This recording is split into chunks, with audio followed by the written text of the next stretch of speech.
Hey, 30-06 John here, and today what I'm going to be talking about is reloading 7mm Rem Mag and my tips to make my hand loads more accurate.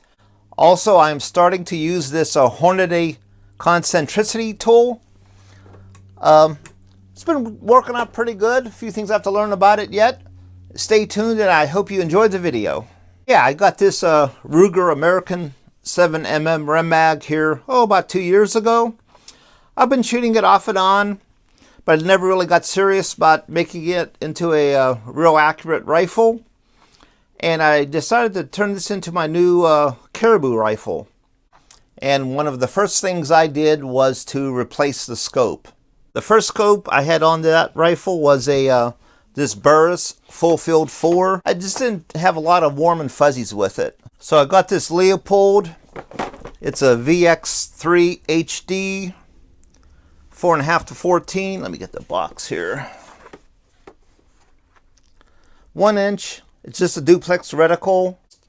It does have this throw lever built into it, which is sort of nice for adjusting the power. This does go from 4.5 to 14. Also, it has the sort of a target knob here. You press it in, so it's good that it doesn't move. Press it in and turn it. Turn it back to the stop, it clicks out so it doesn't move on its own. So the load that I am using is from this hand loader magazine. Has 450 7mm Rem Mag pet loads. I've used this load before. It's a 150 grain Sierra Bowtail using Mag Pro at 73.5 grains. So my reloading components, I've used this load before, is Mag Pro powder. Why Mag Pro? Is because I could find it fairly easy around town. Some people have their own powders they like to use, but the Mag Pro seems to be working out pretty good. I do have several pounds of it, and it seems to be available around town pretty good. Using Sierra Game King bullets, 150 grain. Using Winchester large rifle Magnum primers. In reading all of the magazine articles and reviewing, they always say to, start out with good brass. I'm using Hornady brass. I bought 100 pieces of it. When I fire it, I put it into a box. So when I fire this twice fired brass, it goes into the 3 times fired box. Then when this is filled up, I'll start and I'll relabel this box 4 times fired. I do check it for case length, make sure it's not too long. I do chamfer it inside and outside. The dies that I'm using are a RCBS full length die set. These aren't a match grade set. These are just their standard reloading dies. One thing I do want to talk about is shell holders. A lot of people say that these shell holders are universal, and a lot of times they are, but there are differences that you have to be aware of. The first thing, this one here is an RCBS shell holder. It says size 4. That's for the 7 Rem Mag. For the Hornady, it says you need a size 5. And this one here says H5, H meaning Hornady 5. First thing when you look at these, let me zoom in here a little bit. So the first thing you notice about these shell holders is that the RCBS hole is quite a bit smaller than the Hornady hole. So the priming arm, if you prime on your press, when it goes through here, it may or may not fit. This one here for my press works fine. This one here has a little bit of slop for my press. Also, I measured from the bottom where the case sits on to the top right here, where it limits your the travel of your resizing die. And on the RCBS die, it's 27 thousandths. And on the Hornady die, it's 25 thousandths. 2 thousandths doesn't seem like a lot, but if you use the incorrect shell holder on your die set, you could be not quite correct sizing your cases. You may be pushing your shoulder too far back. So I make sure that I always use the shell holder with the brand of dies that I'm using. So I have this Hornady case gauge. Just take a resized case, plop it in, Should fall right in, should be smooth. Make sure it doesn't fall too far in there. Looks good. One thing that I started to use is this Hornady Concentricity tool. It tests for runout, how much wobble is in your bullet and case. It seems to make a difference. So here's the tool right here. You can C-clamp it down or bolt it to your bench. I just have it loose on here. You adjust your length right there. This is spring loaded. This is your gauge right here. Pretty easy to use. Let me show you. Here's one of my 7mm Rem Mag cartridges. Just put it in there. Let me zoom in a little bit.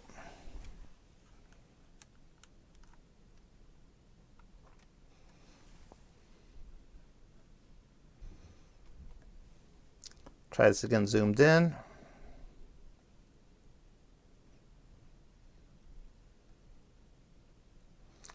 That's maybe 0.002 right there.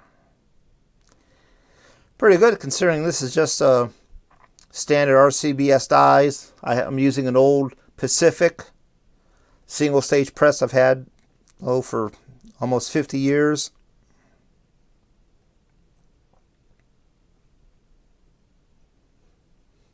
Pretty good.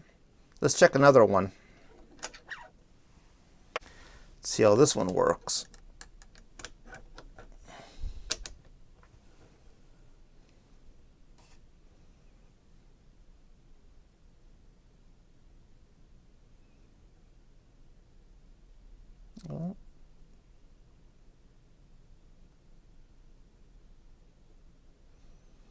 Maybe a little bit more, but I still think it's under 2.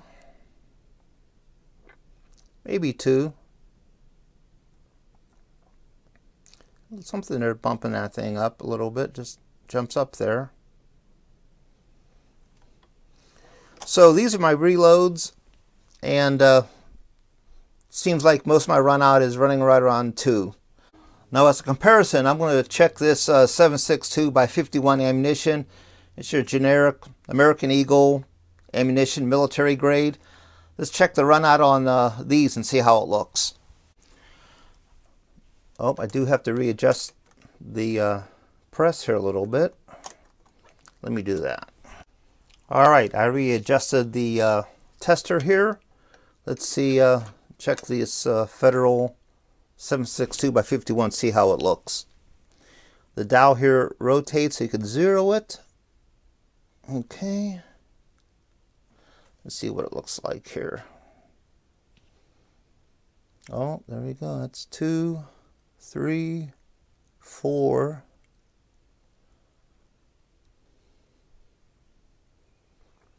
Yep, that's a solid 4 thousandths run out. Let's try another one.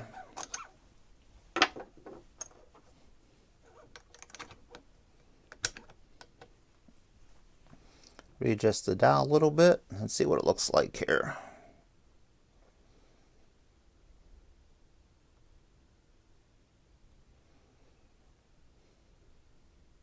Oh, that's 5. Oh, that's 6. That's over 6 thousandths run out. Try one more.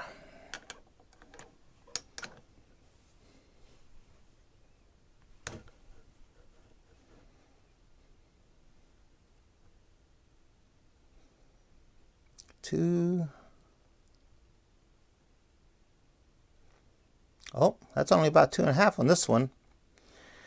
So you could tell that this military grade ammunition varies a lot on its run out.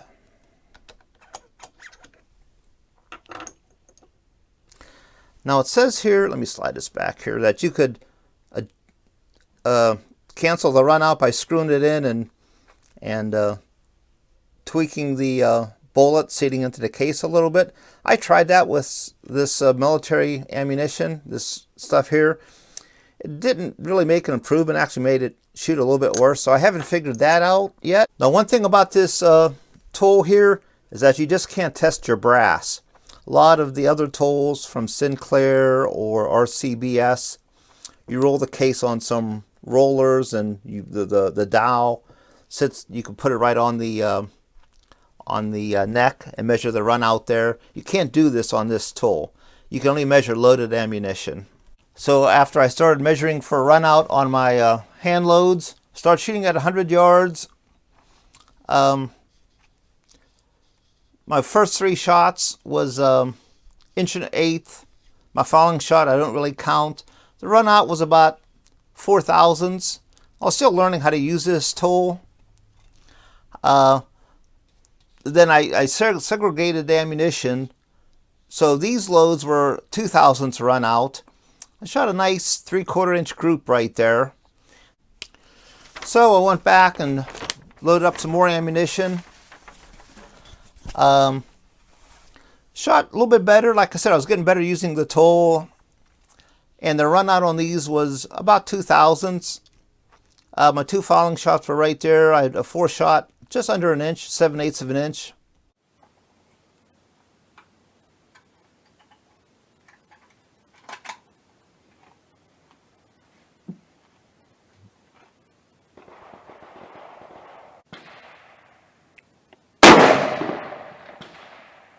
Good squeeze.